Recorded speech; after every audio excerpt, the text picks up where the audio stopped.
কাচ্চি বিরিয়ানি রান্না করতে যাদের কাছে ঝামেলার মনে হয় তাদের জন্য এই ভিডিওটা বেস্ট একটা রেসিপি হবে। এই ভিডিওটা আপনারা যদি ফার্স্ট টু লাস্ট দেখেন তাহলে খুব সহজেই কাচ্চি বিরিয়ানি, দম বিরিয়ানি কিংবা পাকি বিরিয়ানি সব ধরনের বিরিয়ানি খুব ইজিলি কুক করে নিতে পারবেন। তো প্রথমে আমি পেঁয়াজের বেরেস্তাটা করে নিচ্ছি। তো এর জন্য চুলায় একটি প্যান বসিয়ে পর্যাপ্ত পরিমাণ তেল দিয়ে 3 কাপ পরিমাণ পেঁয়াজ কুচি দিয়ে দিচ্ছি। অনবরত নেড়ে চেড়ে পেঁয়াজের বেরেস্তাটা তৈরি করে নিতে হবে। পেঁয়াজ বেরেস্তা হয়ে গেছে, তো এখান থেকে আমি অর্ধেকটা পেঁয়াজ বেরেস্তা তুলে নিচ্ছি আর বাকি অর্ধেকটা পেঁয়াজ বেরেস্তার মধ্যে 1.5 কেজি পরিমাণ গরুর মাংস আগে থেকে ছোট ছোট পিস করে কেটে ধুয়ে রেখেছিলাম সেটা দিয়ে দিচ্ছি। মাংসগুলোকে পেঁয়াজ বেরেস্তার সাথে একটু ভেজে নেব।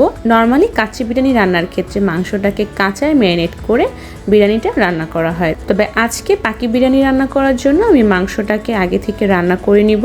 পেঁয়াজ বেরেস্তার সাথে মাংসটাকে কিছু সময় ভেজে নিয়ে দিয়ে দিচ্ছি আদা বাটা, রসুন বাটা। আমি এখানে 1.5 টেবিল চামচ পরিমাণ আদা বাটা, 1.5 টেবিল চামচ পরিমাণ রসুন বাটা দিয়ে দিয়েছি। তারপর দিয়ে দিচ্ছি টমেটো সস আর দিয়ে দিচ্ছি স্বাদ মতো লবণ। মাংসের সাথে মশলাটাকে আরও কিছু সময় কষিয়ে নিচ্ছি, তাহলে আদা রসুনের কাঁচা গন্ধভাবটা কেটে যাবে। 5 মিনিটের জন্য ঢেকে কষিয়ে নিচ্ছি। 5 মিনিট পর একটু নেড়ে চেড়ে তারপর দিয়ে দিচ্ছি বিরিয়ানি মশলা। আমি এখানে রেডি মিক্স যে বিরিয়ানি মশলাটা কিনতে পাওয়া যায় সেই মশলাটাই ব্যবহার করছি, তবে আপনারা চাইলে ঘরে তৈরি বিরিয়ানি মশলাটা ব্যবহার করতে পারেন। আর এই ভিডিওটা আমার চ্যানেলে দেওয়া আছে যে কিভাবে পারফেক্টলি বিরিয়ানি মশলা তৈরি করা যায়, আপনারা চাইলে সেই ভিডিওটা দেখে নিতে পারেন। মশলাটা দিয়ে আরও কিছু সময় কষিয়ে নিব। মাংসটাকে যত ভালো মতো কষাবেন এর টেস্ট কিন্তু অনেক বেশি বেড়ে যাবে। আরও কিছু সময় ঢেকে রান্না করে নিচ্ছি। তারপর দিয়ে দিচ্ছি লেবু। আমি এখানে অর্ধেকটা লেবুর রস ব্যবহার করেছি, তবে আপনাদের হাতের কাছে যদি টক দই অ্যাভেলেবেল থাকে তাহলে অবশ্যই এখানে টক দই দেওয়ার চেষ্টা করবেন। তারপর আমি এখানে দিয়ে দিচ্ছি ফুটন্ত গরম পানি। চেষ্টা করবেন ফুটন্ত গরম পানিটাই দিতে। পানি দিয়ে একটু নেড়ে চেড়ে মিশিয়ে ঢেকে দিচ্ছি। ঢেকে প্রায় 30 মিনিটের মতো রান্না করে নিব। মাংসটা কুক হতে হতে আমি এখানে বিরিয়ানির জন্য চালটাকে সিদ্ধ করে নিচ্ছি। তো এর জন্য একটা কড়ার মধ্যে দিয়ে দিচ্ছি পর্যাপ্ত পরিমাণ পানি, এলাচ, তেজপাতা, দারচিনি, শাহি জিরা আর দিয়ে দিচ্ছি কয়েক টুকরো লেবু। লেবু দিলে খুব সুন্দর একটা ফ্লেভার আসবে। পানিতে যখন বলক চলে আসবে তখন আগে থেকে ভিজিয়ে রাখা চিনি গুঁড়া পোলাও চাল দিয়ে দিয়েছি।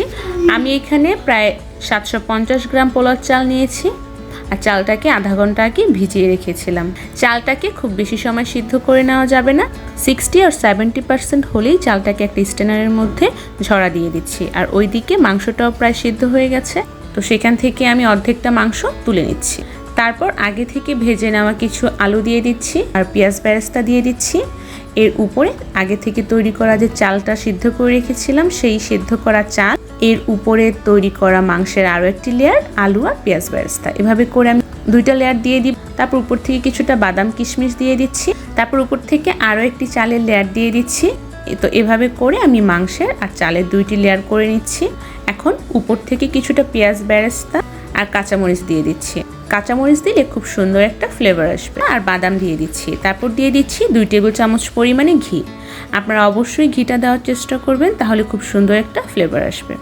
তারপর আমি 1 কাপ পরিমাণ ঘন লিকুইড দুধের সাথে সামান্য পরিমাণ জর্দার রং মিশিয়ে নিয়েছি। তারপর একটা হাতলের সাহায্যে মাঝখান বরাবর ছিদ্র করে নিচ্ছি। তাতে করে যখন পাকি বিরিয়ানিটা দমে রাখবো একদম উপর পর্যন্ত ভাপটা পাব, তাহলে খুব সুন্দর মতো একদম উপরের চালটাও ভালো মতো কুক হবে। একদম লো হিটে 30 মিনিটের জন্য দম দিয়ে নিচ্ছি। আর ঢাকনাতে যে একটা ছিদ্র আছে সেটা টিস্যু দিয়ে বন্ধ করে দেব। দমে দেওয়ার জন্য অবশ্যই একটা মোটা তলানিযুক্ত পাত্র ব্যবহার করবেন। যদি আপনাদের পাত্রটি মোটা তলানিযুক্ত না হয় সেক্ষেত্রে নিচে একটা পাতলা তাওয়া দিয়ে দিতে পারেন, তাহলে আর নিচে পোড়া লেগে যাবে না। 30 মিনিট পর আপনাদেরকে ঢাকনাটা খুলে দেখাচ্ছি। দেখুন চালগুলো কিন্তু একদম প্রপারলি সিদ্ধ হয়ে গেছে। তা আমি এখন একটা প্লেটে তুলে নেব। দেখেই যে কি পরিমাণ লোভনীয় লাগছে, আর খেতেও হয়েছিল ভীষণ মজার। নর্মালি যারা কাচ্চি খেতে চান কিন্তু কোনো ঝামেলা করতে চান না, তারা চাইলেই খুব সহজে এই বিরিয়ানিটা তৈরি করে নিতে পারেন। কাচ্চি বিরিয়ানির চাইতে কোনো অংশেই স্বাদে কম নয়। তবে যেহেতু আমি এখানে মাংসটা রান্না করেছি তাই এটা কাচ্চি বিরিয়ানি না, এটা আসলে একটা পাকি দম বিরিয়ানি।